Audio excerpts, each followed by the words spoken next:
dust, it has ransomed me. His grace runs deep. While I was a slave to sin. Que ta bonne main, Seigneur, soit sur nous. Que ta bonne main nous soit manifeste. En nous, amène-nous dans les profondeurs de ta connaissance. Donne-nous de saisir des choses qui étaient cachées jusqu'à présent, des choses qui ne nous étaient pas accessibles jusqu'à présent. Que nos vies soient changées, que nos vies soient affectées pour la gloire de ton nom. Dans le nom de Jésus. Amen. Alléluia. Gloire à Dieu. Que le nom du Seigneur soit béni. On va commencer notre temps d'étude biblique à la grâce de Dieu. Et on va, si le Seigneur le permet, finir ce soir avec l'enseignement que nous avons commencé, ou l'étude biblique que nous avons commencé depuis un certain temps. Le mercredi prochain sera donc un temps où nous commencerons une toute nouvelle étude dont j'annoncerai le sujet au courant de la semaine. Voilà, nous sommes en train de parler depuis un certain temps sur comprendre la réalité du prix à payer. Comprendre la réalité du prix à payer, n'est-ce pas, dans les Écritures. Comprendre la réalité du prix à payer dans les Écritures. Nous avons vu nous avons vu les fondements bibliques, n'est-ce pas, de la notion du prix à payer dans les Écritures. Nous avons vu ensemble pourquoi est-ce que nous payons le prix. Qu'est-ce qui motive une personne à payer le prix. Et nous sommes en train de voir, et nous allons finir ce soir, n'est-ce pas, avec les 12 prix que j'ai sélectionnés ou que le Seigneur m'a permis de comprendre et que je souhaite nous partager, n'est-ce pas, les 12 prix que tout chrétien paiera un jour ou l'autre. Et nous allons finir ce soir par aborder le sujet comment arriver à payer le prix. Qu'est-ce qui nous aiderait à payer le prix? Quelques principes, 5 en particulier, qui nous aident à payer le prix. Dans le sujet quel prix à payer ou quels sont les prix à payer, nous sommes arrivés au 9e prix. Nous avons parlé la dernière fois sur le prix de l'ambition. Nous avons parlé sur le prix de l'ambition. Nous avons vu dans les Écritures, n'est-ce pas, ces gens que Jésus est en train d'appeler. La Bible est en train de dire que Dieu les appelle. Mais quand Jésus les appelle, ils disent à Jésus, « Laisse-moi d'abord aller faire telle chose. Laisse-moi d'abord aller saluer mes parents.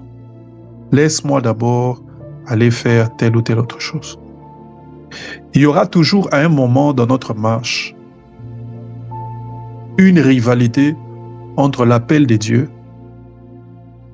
et notre désir personnel, nos ambitions d'hommes, nos ambitions de femmes, n'est-ce pas? Nos ambitions en tant qu'être humain. L'ambition n'est pas une mauvaise chose, mais un jour, il y aura une compétition entre quelque chose que tu as envie de faire et ce que Dieu te demande de faire. Et quand il s'agissait de ces jeunes, de ces gens, lorsque Dieu les appelle, ils ont dit, laisse-moi d'abord aller faire telle chose. Et c'est souvent de cette façon-là que l'ambition se présente.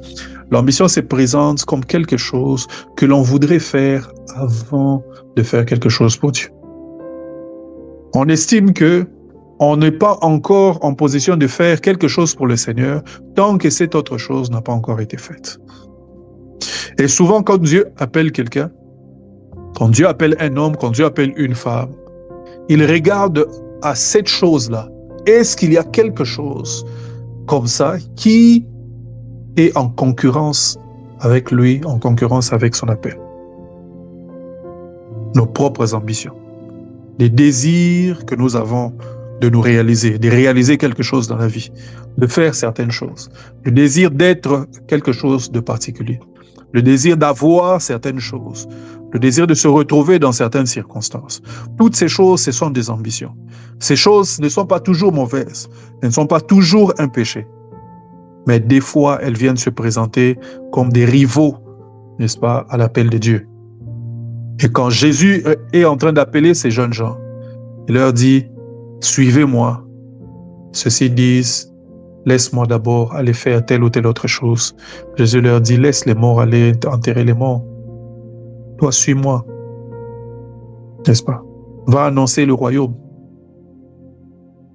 Et c'est souvent la difficulté dans laquelle nous nous retrouvons en tant qu'enfants de Dieu, en tant que serviteurs de Dieu.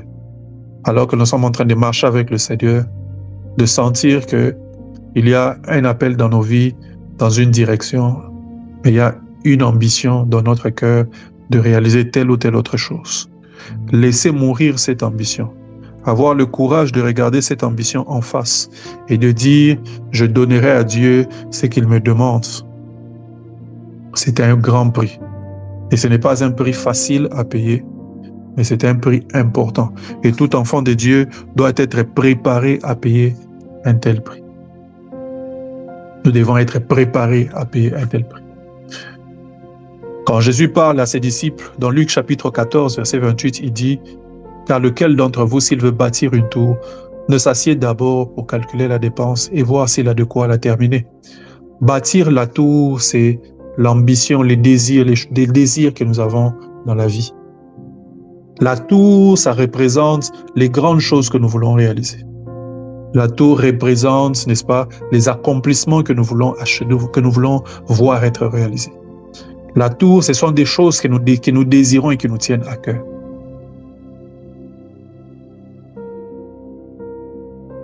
Et Jésus dit, lequel d'entre vous, s'il ne veut bâtir une tour, ne s'assied d'abord pour calculer la dépense et pour voir s'il a de quoi la terminer. Eh bien, dans chaque engagement que nous avons avec le Seigneur, dans chaque engagement que nous avons, n'est-ce pas, dans la vie, il y a un prix qui est attaché à lui. Dans chaque chose que nous voulons accomplir, il y a un prix qui est attaché. Dans chaque tour que nous avons dans la vie, il y a un prix qui est attaché. La tour peut aussi être un appel que Dieu a pour toi. Et Jésus est en train de dire qu'il y a un prix pour que cette tour soit bâtie, soit concrétisée. Il y a un prix. Il y a un prix pour que cette tour vienne à réalisation. Il y a un prix.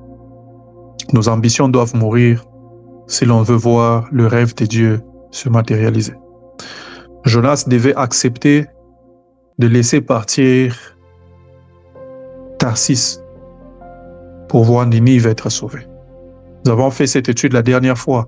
On voit dans la caractéristique de Ninive et de Tarsis que le choix de Tarsis n'était pas un choix anodin. Le choix pour Jonas d'aller à Tarsis au lieu d'aller à Ninive n'était pas anodin. Tarsis était à l'opposé de Ninive. Mais Tarsis aussi, c'était une ville où il y avait beaucoup de commerce. Tout porte à croire que Jonas n'allait pas là-bas seulement parce qu'il était en train de fuir. Mais Jonas estimait que Tarsis était l'endroit où il devait aller. Il y avait des bonnes choses qui se passaient là-bas. De tous les endroits où il pouvait aller, il a choisi Tarsis parce que Tarsis répondait à ses ambitions. Nous devons laisser partir nos ambitions. Le deuxième prix dont nous avons parlé hier et le 8e au total, c'était plutôt la dernière fois. Et le 8e au total, c'est le prix de la consécration. Nous avons expliqué que dans la marche pour tout enfant de Dieu, viendra toujours un moment où nous devons renoncer, n'est-ce pas, à nous-mêmes et vivre pour Dieu. La consécration après l'acceptance de Christ est la chose la plus importante. Être consacré à Dieu. Être consacré à Dieu. Se donner complètement et ne pas avoir des réserves. La consécration, c'est un choix que nous faisons. La consécration n'est pas quelque chose qui nous est imposé. La consécration, c'est un appel que Dieu nous lance. Quand Paul est en train de parler dans Romains chapitre 12, il est en train de dire « Offrez vos corps comme un sacrifice. Il invite ses lecteurs à offrir leur corps, à s'offrir eux-mêmes comme des sacrifices. La consécration, c'est un choix. Dieu ne t'impose pas la consécration, mais Dieu t'appelle à la consécration. Après t'avoir donné la vie éternelle, il te montre le chemin qui est le plus important, c'est celui de la consécration. Dans ce chemin de la consécration, on apprend à vivre pour Dieu et à ne plus vivre pour nous-mêmes. Quand Paul lui-même est en train de parler de ces choses, il dit, pour moi, vivre, c'est Christ. Mourir m'est un gain. Il dit, pour moi, vivre, c'est Christ. Mourir m'est un gain. Ailleurs, il est en train de dire, si je vis, ce n'est plus moi qui vis, mais c'est Christ qui vit en moi. Ça, c'est les paroles d'une personne consacrée, qu'elle estime qu'il n'y a pas de vie ici. Cette vie-là n'est pas la vie que Dieu est en train de vivre en moi. Je ne suis pas en train de vivre et je ne vivrai pas si ce n'est pas Dieu qui est en train de vivre au travers de moi. Et c'est ça la consécration. La consécration, c'est un don complet de nous-mêmes. C'est un don total de tout ce que nous sommes et de tout ce que nous avons. La consécration, c'est un engagement de tout son cœur à quelque chose. Ainsi, comme Paul est en train de parler à Timothée, dans 1 Timothée chapitre 4, verset 15, il est en train de lui dire, n'est-ce pas, donne-toi tout entier à elle, afin que tes progrès soient évidents. Donne-toi tout entier à elle, afin que tes progrès soient évidents. Il lui dit, ne néglige pas le don qui est en toi, verset 14, qui t'a été donné par prophétie avec l'imposition des mains à l'Assemblée des anciens. Occupe-toi de ces choses, donne-toi tout entier à elle. La consécration, c'est se donner tout entier à cela. Donne-toi tout entier. Un don sans réserve, un don sans zone d'ombre, un don sans choisir des choses que l'on garde pour soi-même. Un don qui implique la perte de tout, si cela était nécessaire. Et c'est ça la vraie consécration. C'est ça la vraie consécration. Paul dit, si je vis, ce n'est plus moi qui vis. C'est Christ qui vit en moi.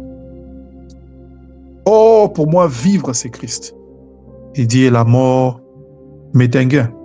Pour moi, vivre, c'est Christ. La mort m'est un gain. Nous avons vu l'histoire de cette femme, n'est-ce pas, qui brise un parfum de grand prix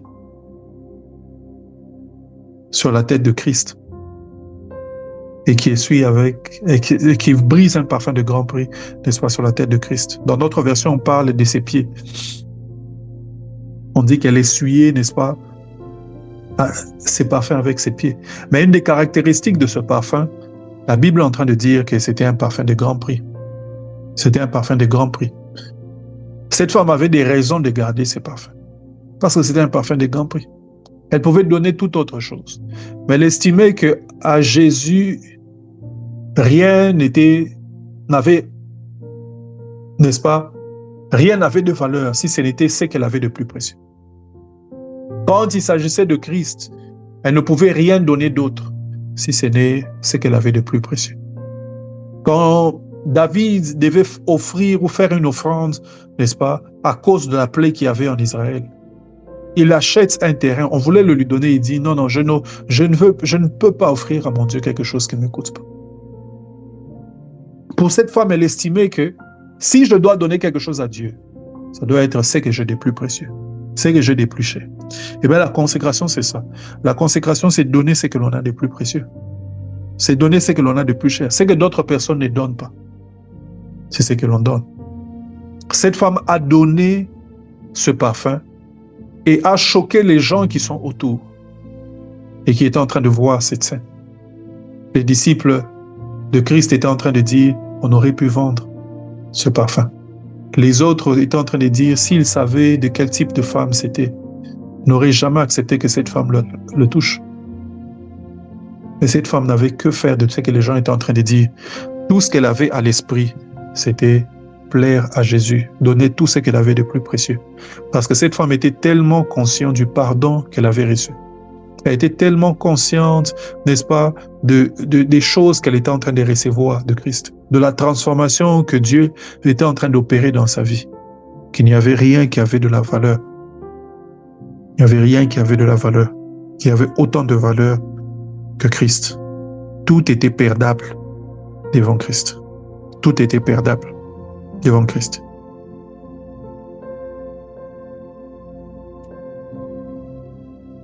tout était perdable. Nous avons expliqué que la consécration dans la Bible était symbolisée par deux images importantes dans les Écritures. L'image du Naziréat et l'image de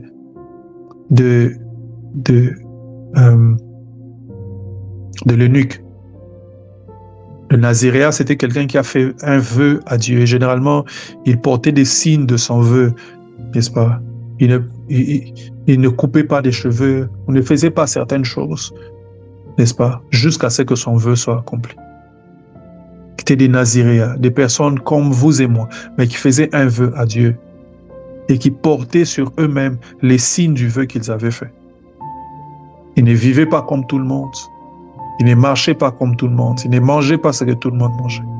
Ils pouvaient faire ce que tout le monde faisait, mais ils ne le faisaient pas à cause du vœu qu'ils ont fait. Et nous aussi, nous avons fait un vœu à Dieu le jour où nous lui avons donné notre vie. Ce vœu-là implique une certaine façon de vivre. Ce vœu-là implique une certaine façon de marcher. Et l'eunuque, c'était une personne, n'est-ce pas, à qui on avait enlevé la capacité, n'est-ce pas, de se reproduire à cause du rôle qu'il jouait à côté de la reine. Eh bien, en Christ, nous sommes aussi devenus des eunuques, des personnes qui acceptons de perdre quelque chose d'important, de précieux, à cause de l'Église, à cause de Christ. Est-ce que nous sommes capables aujourd'hui encore d'avoir cette même attitude que les eunuques des Écritures? Est-ce que nous sommes capables, n'est-ce pas, de porter en nous, comme les Naziréats, les signes du vœu que nous avons fait? Il y a un prix, le prix de la consécration. Tout chrétien paiera le prix de la consécration. Le neuvième prix et le troisième dont nous avons parlé la dernière fois, c'était le prix de notre propre vie. Jésus est en train de dire à ses disciples, il dit que si nous ne sommes pas prêts, si tu n'es pas prêt à perdre ta propre vie à cause de lui, tu n'es pas digne du royaume. Nous sommes dans Marc chapitre 8, le verset 31. Marc 8, 31.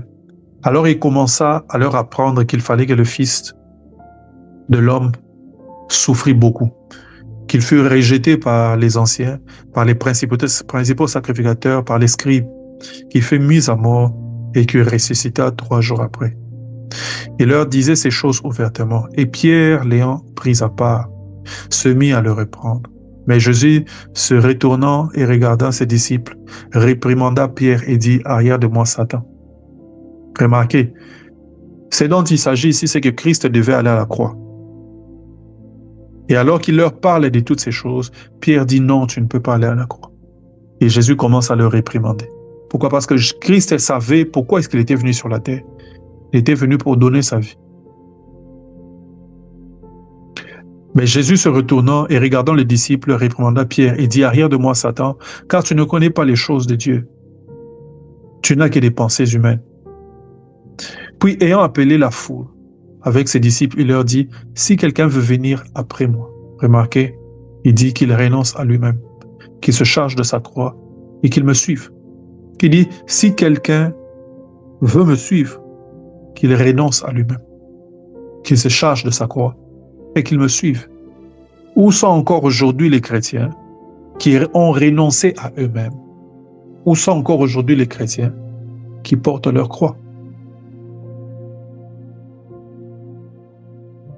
Et il continue en disant, « Car celui qui voudra sauver sa vie la perdra. Mais celui qui perdra sa vie à cause de moi et de la bonne nouvelle la sauvera. Car celui qui voudra sauver sa vie la perdra. » Réfléchissons un peu. Comment est-ce que nous vivons tous les jours sur la terre? Vivons-nous pour sauver notre vie ou vivons-nous pour accomplir les desseins de Dieu? Si notre focus, si la grande partie de notre temps, c'est de chercher à sauver notre propre vie, alors nous l'avons déjà perdu. Mais Jésus est en train de dire, celui qui perd sa vie à cause de lui, la retrouvera.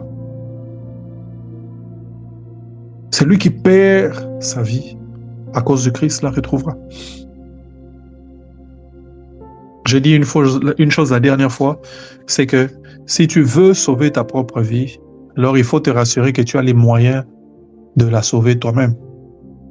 Il faut t'assurer que tu es plus fort que ceux qui en veulent à ta propre vie. Il faut te rassurer aussi que tu es capable de la sauver pour toujours. Mais si tu choisis de donner ta vie à Christ, même si cela veut dire que tu l'as perdue ici sur la terre, tu es au moins sûr d'une chose, c'est que tu la retrouveras dans l'éternité. Mais en plus, tu es sûr d'avoir Christ qui est capable, n'est-ce pas, de te donner ou de préserver ta vie ici sur la terre. C'est lui qui sauve sa vie ou c'est lui qui veut sauver sa vie, la perdra. Celui qui veut sauver sa vie la perdra. Dans Luc chapitre 14, le verset 26, regardez ce que Jésus est en train de dire. Il dit, si quelqu'un vient à moi, et s'il ne hait pas son père, sa mère, sa femme, ses enfants, ses frères, et ses sœurs, et même sa propre vie, il ne peut être mon disciple. Et même sa propre vie. Souvent, lorsqu'on parle de consécration, on est prêt à accepter le fait que nous donnons notre argent, nous donnons notre temps, nous donnons beaucoup de ce qui nous appartient. Mais généralement, notre pensée ne va pas jusqu'au niveau de notre propre vie. Quand bien même, lorsque nous avons fait la prière d'acceptation, nous avons dit, Seigneur, je te donne ma vie. Mais même alors, même quand on a dit, Seigneur, je te donne ma vie, pour plusieurs d'entre nous, ça reste juste une parole qui est sortie de nos lèvres. Sommes-nous prêts à mettre notre vie, n'est-ce pas, à l'autel pour Christ? Il y a eu une nouvelle il n'y a pas très longtemps en Syrie, alors qu'un groupe armé vient de prendre le pouvoir, un groupe armé, je crois, qui est lié à l'État islamique, vient de prendre le pouvoir. On dit que il y a beaucoup de chrétiens qui sont persécutés et voire même exterminés. Des villes entières où il y avait plus de 10-20% de chrétiens qui ne restent plus qu'avec moins de 5% de chrétiens. On parle d'une ville telle que Aleppo, je pense, où il y avait beaucoup de chrétiens dans le temps, où maintenant il n'en reste presque plus. Et pourtant, ce sont des villes qui avaient été, n'est-ce pas, embrasées par l'Évangile à un moment. Maintenant, les chrétiens sont la proie, n'est-ce pas, de la persécution. Mais quand on parle de ces choses, on a l'impression que c'est loin de nous. Mais ces choses peuvent aussi venir près de nous. La question c'est, est-ce que nous sommes prêts à payer le prix comme ceux qui sont en train de payer le prix? Parce que c'est en ce moment-là que l'on verra si nous sommes véritablement enfants de Dieu ou pas. Est-ce que nous accepterons d'être décapités à cause de notre foi? Est-ce que nous accepterons, n'est-ce pas, que nos familles soient décimées à cause de notre foi? À un moment où on te dit renonce à la foi, ou alors on tue ton fils, ta fille, qu'est-ce que tu feras?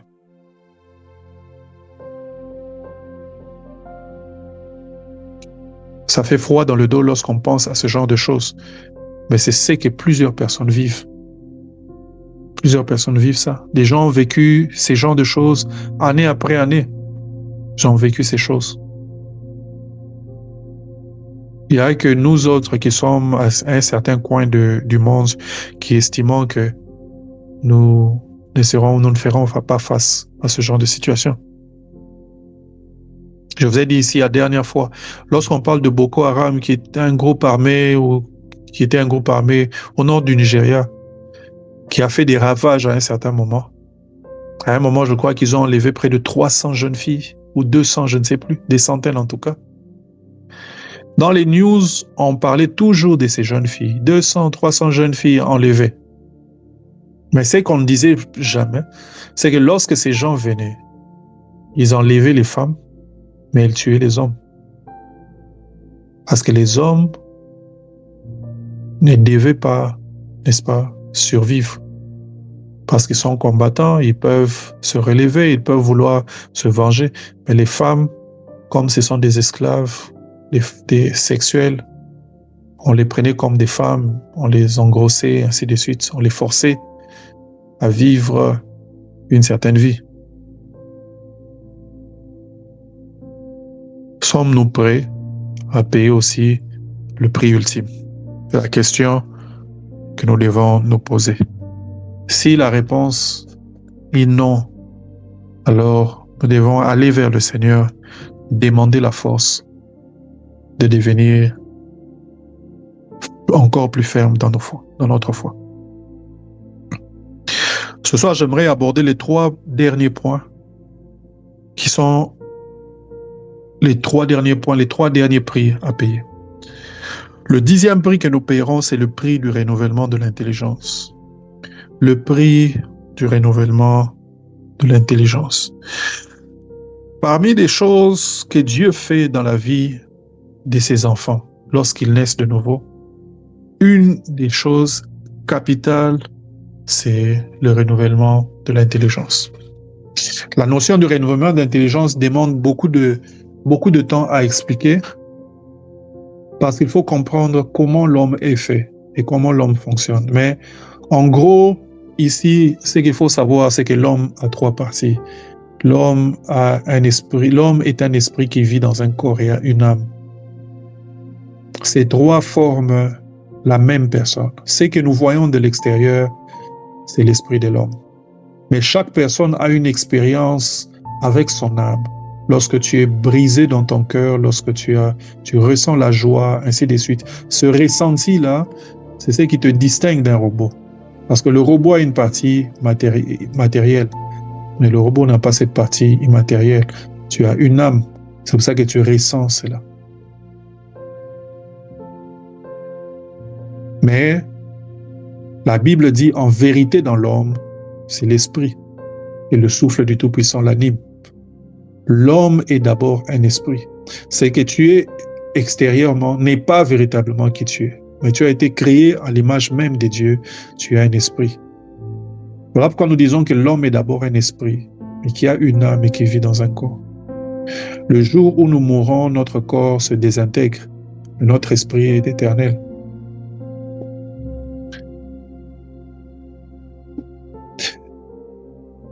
Et la Bible révèle que lorsque Adam a péché, lorsque l'homme n'est pas encore né de nouveau, son esprit est dans les ténèbres, mais son âme est encore vivante. L'âme de cette personne ainsi dirige la vie de l'homme. Voilà pourquoi une personne qui n'est pas née de nouveau est dirigée par ses propres émotions, par ses sentiments, par les désirs, par les plaisirs. C'est ça qui dirige sa vie. Et tant qu'il y a des bonnes expériences sur le point de vue de l'âme, la personne estime qu'elle vit bien. Mais elle n'a pas une connexion avec l'éternité. Elle n'a pas une connexion avec la vie éternelle. Elle n'a qu'une connexion avec ses plaisirs, ses désirs. On vit pour avoir de l'argent, se sentir bien, être heureux, voyager, ainsi de suite. Ça, c'est une connexion avec ses désirs, avec ses émotions. On est content, on est heureux. Mais en vérité, dans l'homme, c'est l'esprit. Et tant que l'homme n'est pas né de nouveau, l'homme est conduit par son âme. Et ainsi, quand l'homme finit par naître de nouveau, reçoit la lumière de la parole de Dieu dans son esprit, et son esprit est régénéré, il y a généralement un problème qui se pose, c'est lui qui est que l'âme de l'homme a été façonnée par le monde, par le diable, par tout ce que l'on voit à l'extérieur. L'âme continue à avoir ou à désirer, avoir des désirs ou désirer les mêmes choses qu'elle désirait avant. aimer les mêmes choses qu'elle aimait avant. Continue à considérer beau ou belle ce qui était beau ou belle pour cette personne auparavant. Même si dans l'esprit, la parole de Dieu te dit que ce n'est pas le cas. Voilà pourquoi, lorsque une personne naît de nouveau, une des premières choses que le Saint-Esprit essaye de faire, c'est de renouveler l'intelligence de cette personne par la parole de Dieu. Renouveler l'intelligence. Le renouvellement de l'intelligence, c'est tout simplement le brisement de l'âme de la personne. Aligner la façon de réfléchir, les valeurs de la personne à la parole de Dieu, qui est désormais dans l'esprit de l'homme et par laquelle nous devons désormais vivre. Tant que ce renouvellement n'est pas fait, il y a un conflit permanent dans l'intérieur de l'homme. Ainsi, lorsque vous lisez Romains chapitre 7, par exemple, Paul explique un conflit similaire. Il dit, le bien que je veux faire, ce n'est pas ce que je fais. Le mal que je ne veux pas, c'est ce que je fais. D'où vient ce conflit? C'est que quand tu n'es pas brisé dans ton âme, tu continues à désirer les mêmes choses que tu désirais avant. Lorsque tu n'es pas renouvelé dans ton intelligence, tu continues à penser comme tu pensais avant. Quoi qu'est né de nouveau? Tu es né de nouveau parce que tu as reçu la parole de Dieu, tu étais convaincu et tu as donné ta vie au Seigneur. Mais ton âme n'est pas encore brisée. Eh bien, nous devons payer un prix pour le renouvellement de l'intelligence. Le renouvellement de l'intelligence, c'est un travail que le Saint-Esprit fait en collaboration avec nous, une fois que nous sommes nés de nouveau. Ce n'est pas quelque chose qui est automatique, mais il y a une partie de nous-mêmes qui doit céder. Nous devons ouvrir une porte à la parole de Dieu. Nous devons nous plier, n'est-ce pas, au Saint-Esprit pour que notre intelligence puisse s'ajuster. Nous devons laisser une porte ouverte. Nous devons travailler ensemble avec Dieu, payer ce prix-là pour que notre intelligence s'ajuste. Sinon, nous vivrons une vie de conflit interne, un conflit entre ton âme et ton esprit. Nous vivrons une vie de conflit. Vous voyez un frère qui est frère, mais il y a beaucoup de choses qui n'arrivent pas à passer.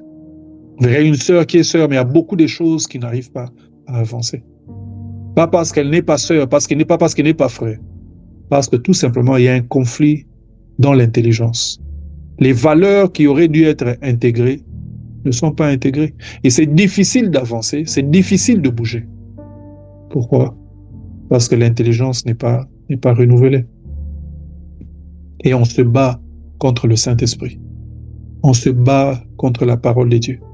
On veut trouver des raisons pour dire non, pas ceci, pas cela. On veut dire moi je vois ceci ou moi je comprends ceci. Moi j'ai telle opinion. Alors que la Bible dit, c'est que la Bible dit est clair.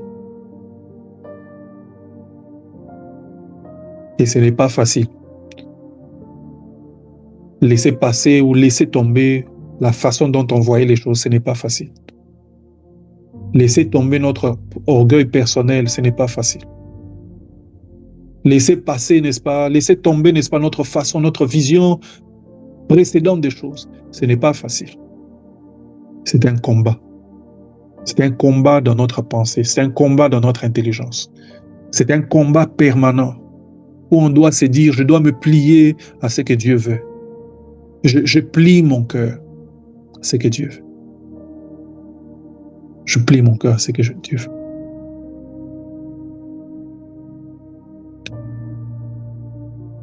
Dans 2 Corinthiens chapitre 4, au verset 4, la Bible dit ceci. Nous lisons à partir du verset 3. « Si notre évangile est encore voilé, il est voilé pour ceux qui périssent, pour les incrédules dont le Dieu de ce siècle a aveuglé l'intelligence. » La Bible parle ici d'une certaine catégorie de personnes qui ont une intelligence, mais une intelligence aveuglée. Et qu'est-ce qui se passe pour eux? La Bible dit, afin qu'ils ne visent pas briller la splendeur de l'évangile de la gloire de Jésus-Christ, qui est l'image de Dieu. On dit l'évangile, si notre évangile est voilé, il est voilé, n'est-ce pas? pour ceux qui périssent. Ceux dont l'intelligence a été voilée par les dieux de ces siècles. On peut vivre, mais on peut vivre avec une intelligence voilée. Dans Éphésiens chapitre 2, le verset 2, Paul dit ceci.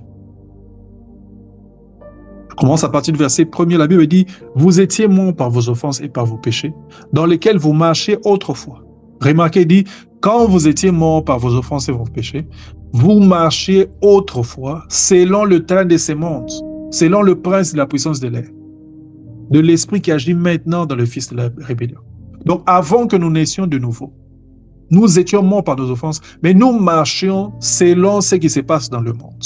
Nous avons été tous victimes de cette réalité. Il n'y a personne qui a été épargné de cette réalité. Nous tous, nous avons été victimes de cette réalité. Nous avons tous eu une intelligence qui a été entachée, n'est-ce pas, par les dieux de ces siècles. Nous avons tous eu une intelligence, n'est-ce pas, qui était dominée par le prince de ces mondes, qui nous a poussés à aimer les choses de ces mondes. Si nous ne reconnaissons pas cette vérité, alors nous aurons des problèmes, n'est-ce pas, à connaître une véritable transformation de notre intelligence. Si nous pensons que quand nous étions nés innocents, alors nous aurons des problèmes à vivre une transformation de notre intelligence. Nous avons été tous entachés par le prince de ces mondes. Nous tous. Et maintenant, quoi que tu étais né de nouveau, ton intelligence est restée entachée. Reste entaché. Tu as besoin d'un renouvellement de l'intelligence. Et le renouvellement de l'intelligence n'est pas facile. Abandonner notre ancienne façon de vivre n'est pas facile. Abandonner notre ancienne façon de faire les choses n'est pas facile. 1 Pierre chapitre 1 verset 13 et 14, la Bible dit « C'est pourquoi saignez les reins de votre entendement. Soyez sobres et une ancienne espérance dans la grâce qui vous sera apportée lorsque Jésus-Christ apparaîtra. Comme des enfants obéissants, ne vous conformez pas aux convoitises que vous aviez autrefois, quand vous étiez dans l'ignorance. » Remarquez, on invite ici, Pierre est en train ici d'inviter ses auditeurs, il dit, ne vous conformez pas aux convoitises que vous aviez autrefois. Nous tous là, nous avions des convoitises autrefois. Nous avons une certaine façon de voir les choses. Et certaines de ces choses, nous estimons que c'était des bonnes choses. Nous estimons qu'il n'y a aucun problème à cela. Des fois, même quand on y pense, on dit non, ça c'était une bonne chose.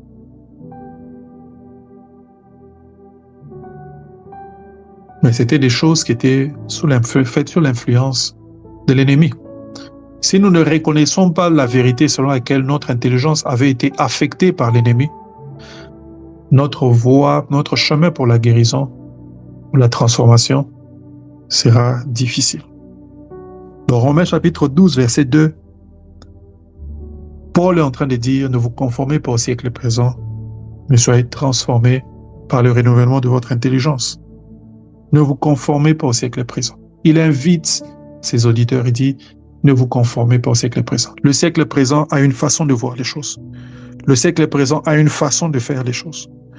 Le siècle présent valorise certaines choses. Vous ne vous conformez pas au siècle présent, mais soyez transformés par une intelligence nouvelle. Ce qu'il veut dire, c'est que obtenez une intelligence nouvelle et vivez différemment. Vivez différemment. N'ayez plus la même façon de voir les choses que le monde. N'ayez plus la même façon de voir les choses que ceux qui sont dans le monde, ceux qui convoitent les choses du monde, ceux qui se conforment au monde. N'ayez plus cette mentalité-là comme ceux du monde, mais soyez transformés. Mais le renouvellement de l'intelligence, comme je dis, c'est un combat. Ce n'est pas facile. C'est un combat. Regardez ce que Paul est encore en train de dire dans Éphésiens, chapitre 4, le verset 23. Ce texte m'a beaucoup intrigué quand j'étais en train de préparer ce message. Au verset 22, la Bible dit, je commence à partir du verset 20, pour avoir le contexte, mais vous, ce n'est pas ainsi que vous avez appris Christ. Si du moins vous l'avez entendu, et si conformément à la vérité qui est en Jésus-Christ, c'est en lui que vous avez été instruits, à vous dépouiller eu égard à votre vie passée. Remarquez. Du vieil homme qui se corrompt par les convoitises trompeuses. Remarquez, il est en train de dire, n'est-ce pas, vous avez été instruits à vous dépouiller eu égard à la vie passée, du vieil homme qui se corrompt par des convoitises trompeuses. Le vieil homme qui est en nous, n'est-ce pas? Et quand la Bible utilise cette expression de vieil homme, il parle, n'est-ce pas, de cette partie de la chair, n'est-ce pas? De cette partie de nous-mêmes qui avait été influencée par le monde, cette partie intérieure de nous-mêmes qui avait été influencée par le monde et qui est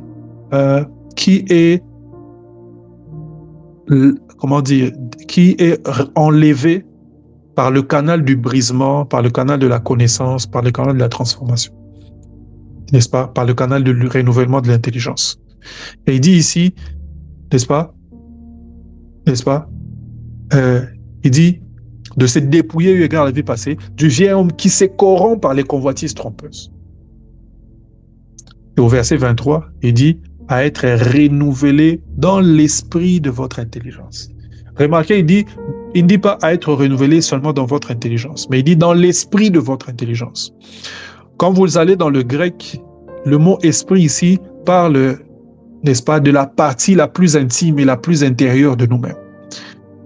Et quand il dit ici l'esprit de votre intelligence, on fait allusion, n'est-ce pas, aux engrenages même de votre intelligence, au système même à l'intérieur de vous-même qui dirige votre façon de penser, à votre système de pensée. Et il dit que vous soyez renouvelés là-bas, au plus profond de votre intelligence, aux choses qui font que vous réfléchissez d'une certaine façon. Parce qu'il faut qu'un travail soit fait au niveau de ton intelligence. Si tu dois vivre une vie nouvelle, il faut qu'un travail soit fait au niveau de ton intelligence. Tu dois avoir une intelligence nouvelle. Ton intelligence, c'est un peu comme ta machine à apprendre. C'est ton système de pensée. C'est ce qui, à l'intérieur de toi-même, n'est-ce pas, ordonne, n'est-ce pas, ou te donne une compréhension des choses que tu perçois. C'est ce qui, à l'intérieur de toi-même, n'est-ce pas, dirige, n'est-ce pas, comment est-ce que tu interprètes les choses.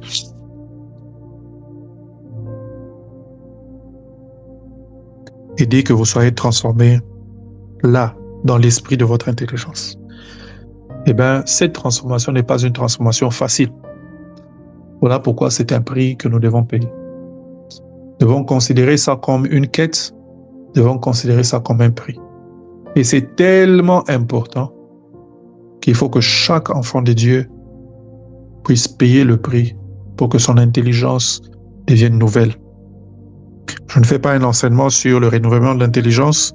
Je vais donc m'arrêter là et passer au prix suivant.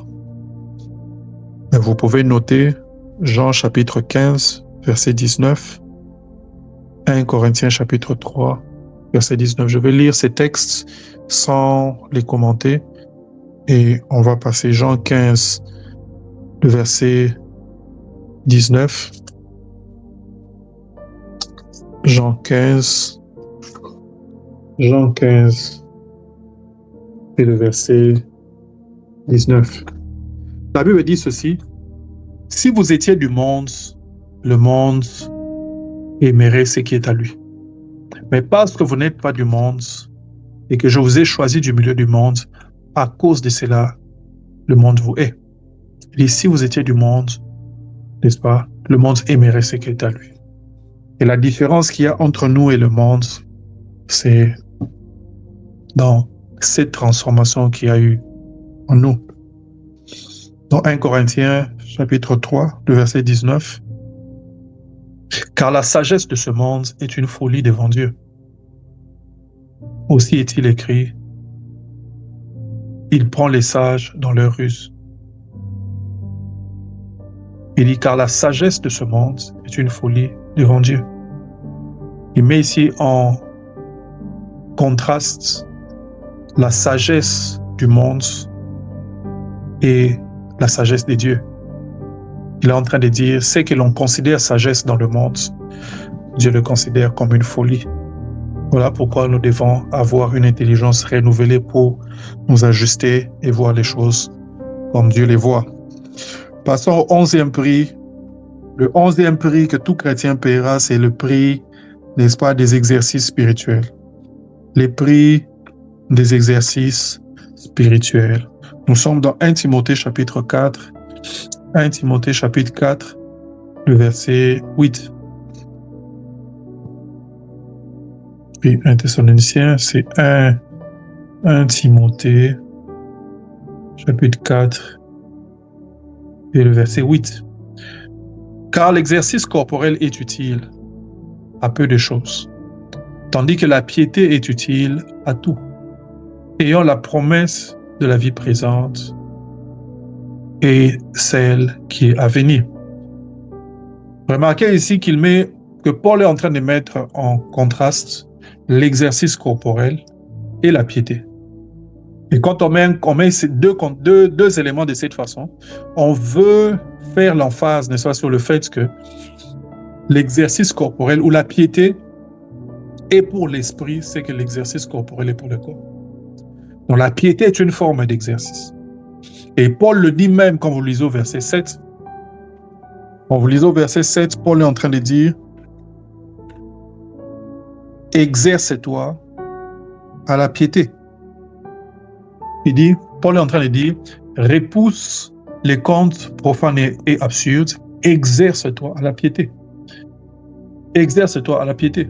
Bon, la piété est une activité spirituelle. Ce que la Bible est en train de nous révéler ici, c'est qu'il y a des exercices spirituels. Les exercices spirituels existent. Il y a des choses qui sont des exercices spirituels. La piété en fait partie. Lorsque David est en train de parler ou en train de prophétiser, en train de chanter, n'est-ce pas, dans les psaumes, psaume chapitre 18, il dit une chose qui m'intéresse. À partir du verset 31, la Bible est en train de dire « Car qui est Dieu, si ce n'est l'Éternel? Et qui est mon rejet, si ce n'est notre Dieu? C'est Dieu qui me ceint de force et me conduit dans la voie droite. Il rend mes pieds, remarquez ici, il dit « Il rend mes pieds semblables à ceux des biches. Il me place sur des lieux élevés. » Au verset 34, il dit « Il exerce mes mains au combat et mes bras tendent l'arc des reins. » Il dit « Il exerce mes mains au combat. » Dieu est un Dieu qui exerce aussi ses enfants. Et bien dans les choses spirituelles aussi, il y a des choses dans lesquelles Dieu nous exerce. Quand vous lisez dans Daniel chapitre 6, verset 10 par exemple, on voit que Daniel avait maintenu la discipline de prier 3 fois par jour. Cette discipline de prier 3 fois par jour, c'est ce que l'on appelle un exercice spirituel.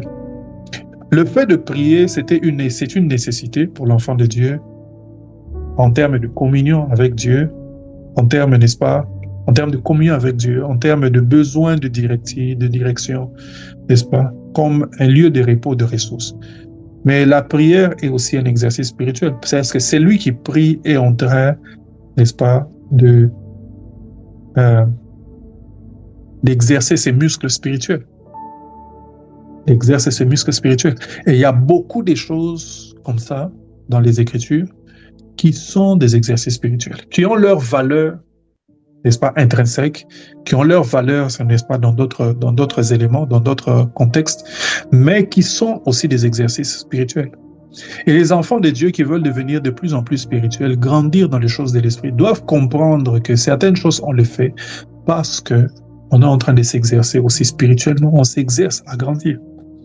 Une des choses, par exemple, dont Paul est en train de parler, c'est le parler en langue. Il dit, c'est lui qui parle en langue, s'édifie lui-même dans 1 Corinthiens 14. Il dit, c'est lui qui parle en langue, s'édifie lui-même.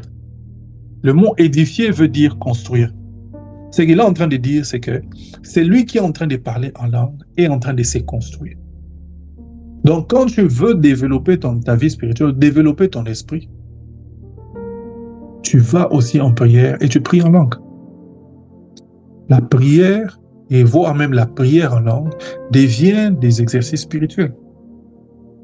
Eh bien, il y a comme ça plusieurs autres exercices, des choses que l'on fait normalement, les nuits de prière, les jeûnes, ainsi de suite, les retraites, la discipline de la lecture des Écritures, n'est-ce pas, l'écoute des enseignements spirituels, la lecture des livres spirituels, ainsi de suite, toutes ces activités spirituelles, ce sont des exercices spirituels. Eh bien, les enfants de Dieu doivent savoir que nous devons payer ce prix-là pour nous développer spirituellement. Devenir grand, fort et puissant, influent spirituellement, nous demande, n'est-ce pas, de comprendre cet élément et de l'inclure dans notre quotidien. Et avoir, n'est-ce pas, une panoplie, n'est-ce pas, un certain nombre d'exercices spirituels auxquels on se donne pour s'assurer que quotidiennement, hebdomadairement, nous sommes en train de croître. Quand Pierre est en train de parler, n'est-ce pas, je crois que c'est dans 1 Pierre, il dit « Désirez comme des enfants nouveau-nés le lait spirituel et pur de la parole de Dieu, afin que vous croissiez. » Il dit « Désirez ». On ne désire pas seulement pour désirer, désirer afin de s'en nourrir. Et il dit « Afin que vous croissiez ». La croissance est ici conditionnée par l'attachement et un appétit vorace pour les Écritures.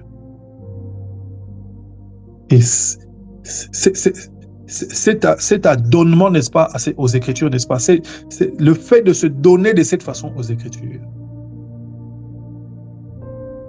nous assure un développement spirituel. Eh bien, c'est un prix que nous aurons à payer dans notre marche avec Dieu. C'est un prix que nous aurons à payer dans notre marche avec Dieu. Passons au dernier prix, c'est le prix de la transformation. Le prix de la transformation. Dans 1 Corinthiens chapitre 5, verset 17, la Bible est en train de dire, c'est lui qui est, si quelqu'un est en Christ, il est une nouvelle création. Et aussi les choses anciennes sont passées et toutes choses sont devenues nouvelles. Si quelqu'un est en Christ, il est une nouvelle créature. Ce texte sous-entend que dans la dimension spirituelle, au moment où nous donnons notre vie à Dieu, nous devenons une autre personne. Les hommes, les femmes spirituelles reconnaissent cette vérité et n'attendent pas un signe extérieur pour savoir que quelque chose s'est passé. Quelque chose s'est passé. Je suis né de nouveau. Je suis une nouvelle personne. Nous acceptons cette vérité, nous la confessons et nous vivons avec cette vérité. Mais après la nouvelle naissance et ayant expérimenté cette transformation, n'est-ce pas, sur le point de vue intérieur, il y a un effet, n'est-ce pas, de déversement qui se passe, n'est-ce pas, de ce que nous avons reçu à l'intérieur de nous qui doit commencer à sortir. C'est ce déversement-là que l'on appelle, n'est-ce pas, la transformation. Eh bien, chacun d'entre nous avons une version de nous que Dieu est en train de voir et que Dieu veut voir se manifester, que Dieu veut voir se développer. Il y a des gens qui sont timides, que Dieu veut amener à devenir un peu plus loquaces ou un peu plus ouverts. Il y a des gens qui sont trop ouverts, qui parlent trop, à qui Dieu veut enseigner de fermer la bouche. Il y a des gens qui ont une certaine vie, à qui Dieu veut amener, n'est-ce pas, de vivre différemment. Il y a des gens qui ne sont pas polis, Dieu veut les polir parce qu'ils ont une destinée qui nécessite une certaine transformation. Pour chaque personne, en fonction de la destinée, de là où nous sommes en train d'aller, il y a un degré de transformation qui doit se passer dans nos vies. Dieu pose la sémence de cette transformation à la nouvelle naissance. Mais cette sémence doit devenir un arbre et ça doit devenir visible. Ça doit se manifester à l'extérieur. Il y a des choses que nous devons avoir, il y a des choses dans lesquelles nous sommes entrés. Nous devons entrer, excusez-moi. Mais nous devons avoir une certaine forme pour y entrer. Vous savez que toute serrure n'accepte pas n'importe quelle clé. Pour qu'une clé entre dans une serrure, il faut que la clé ait la forme de cette serrure. Et des fois, nous sommes la clé qui devons entrer dans cette serrure. Seulement, nous n'avons pas encore la forme. Dieu nous donne d'abord la forme afin que nous devenions capables d'entrer dans la serrure et ouvrir des portes. Quand Jérémie est en train de prophétiser, il est en train de donner une image. Il dit que Dieu l'a envoyé, n'est-ce pas, dans une maison de potier. Et il voit le potier en train de prendre l'argile, en train de former, en train de casser, ainsi de suite, et en train de réformer. Et Dieu commence à lui parler et dit, est-ce que je n'ai pas le droit, moi, de vous utiliser, de faire de vous comme ce potier? Nous devons savoir dans la maison de Dieu, dans l'Église, que Dieu est comme ce potier.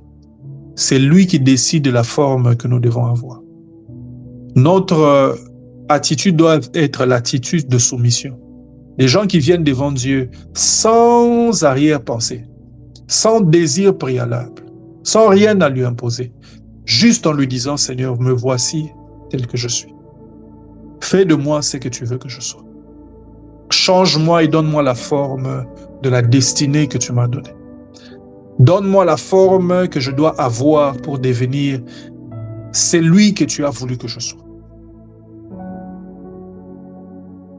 Mais changer de cette façon n'est pas facile. Devenir quelqu'un d'autre alors que ce que nous avons toujours été a toujours réussi. Ton caractère que tu avais, c'est ce qui t'a donné tout ce que tu avais.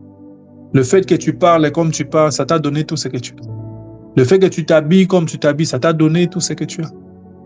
Le fait que tu, je ne sais pas moi, le fait d'avoir, n'est-ce pas, une certaine façon de faire les choses, ça t'a donné tout ce que tu as. Tu en es arrivé là où tu es à cause de ça. Et maintenant, Dieu te dit, tout ça tu laisses. Je veux te donner une autre forme. Je veux que tu deviennes quelqu'un d'autre. Je veux que tu deviennes entre mes mains comme l'argile que je transforme, que je malaye, que je travaille, à laquelle je veux donner une forme, celle que je veux. Eh bien, ce n'est pas facile. Mais pour tout enfant de Dieu, nous en arriverons un jour là, au point où ce que tu es n'est peut-être pas un péché, ce n'est même pas un problème, mais tu dois accepter de payer le prix qu'il faut pour devenir ce que Dieu a prévu que tu sois. Si tu refuses, ce sont des destinées qui sont sacrifiées. Ce sont des destinées qui sont sacrifiées. Lorsqu'on lit dans 1 Corinthiens chapitre 5, dans 1 Samuel chapitre 10, le verset 6, on voit ici Saül qui expérimente quelque chose, n'est-ce pas? La Bible dit qu'il rencontre une troupe de prophètes, ou plutôt le prophète étant, à ce stade, le prophète prophétise. Et lui, tu rencontreras une troupe de prophètes, n'est-ce pas? Et l'Esprit de Dieu te saisira, tu seras changé en un autre homme. La Bible dit, l'Esprit de Dieu te saisira, tu seras changé, transformé, tu deviendras quelqu'un d'autre. Et des fois, c'est ce que Dieu veut faire, nous changer et faire de nous quelqu'un d'autre. Devenir quelqu'un d'autre. En Colossiens chapitre 3, et le verset 10, la Bible dit ceci. Ayant revêtu l'homme nouveau, qui se renouvelle dans la conscience selon l'image de celui qui l'a créé. Je commence à dire verset 9, la Bible dit, ne mentez pas les uns aux autres, vous étant dépouillés du vieil homme et de ses œuvres, et ayant revêtu l'homme nouveau, qui se renouvelle dans la connaissance, selon l'image de celui qui l'a créé. Nous revêtons une nouvelle personne. Nous devenons des personnes nouvelles. Cette personne ressemble à Christ. Cette personne ressemble à la parole de Dieu. Elle ressemble à la destinée que Dieu a mise sur nos vies. Voilà, on a fini avec les prix à payer. Je veux donner 5 principes qui nous permettent de payer le prix. 5 principes qui nous aident dans notre quête à payer le prix. Le premier principe qui nous aide à payer le prix, c'est celui de la vision ou de l'image. C'est celui, il s'énonce comme celui-ci, demander à Dieu de nous ouvrir les yeux afin que nous voyions ce qui compte dans la vie. Plusieurs choses se résolvent lorsque tu peux voir derrière l'apparence.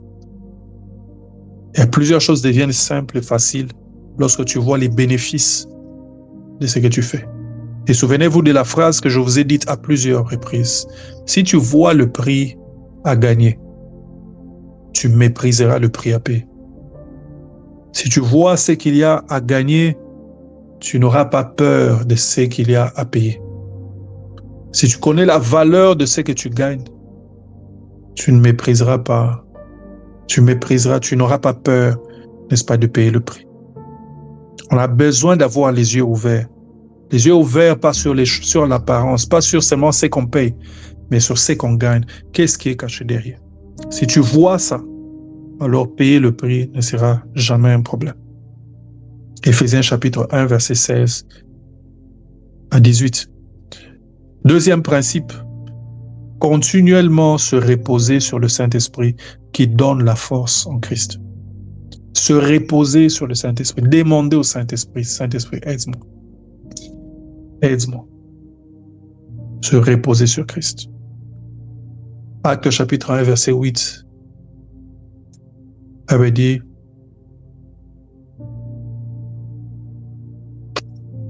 et vous recevrez une puissance, le Saint-Esprit survenant sur vous, et vous serez mes témoins. Nous avons besoin de cette puissance pour devenir témoins. Témoin veut dire martyr. Témoin veut dire martyr. Et le martyr, c'est à la fois quelqu'un qui tient pour vrai ce qu'il a vu, entendu, mais aussi quelqu'un qui est prêt à mourir à cause de ce qu'il a vu, entendu. N'est-ce pas? Avoir la puissance de Dieu, la puissance du Saint-Esprit nous permet de faire face au prix que nous devons payer. Nous devons demander au Saint-Esprit de nous aider. Le troisième principe, c'est de demander un cœur plein d'amour comme celui de Jésus. Demander un cœur plein d'amour comme celui de Jésus. Parce que celui qui aime est véritablement capable de faire l'impossible.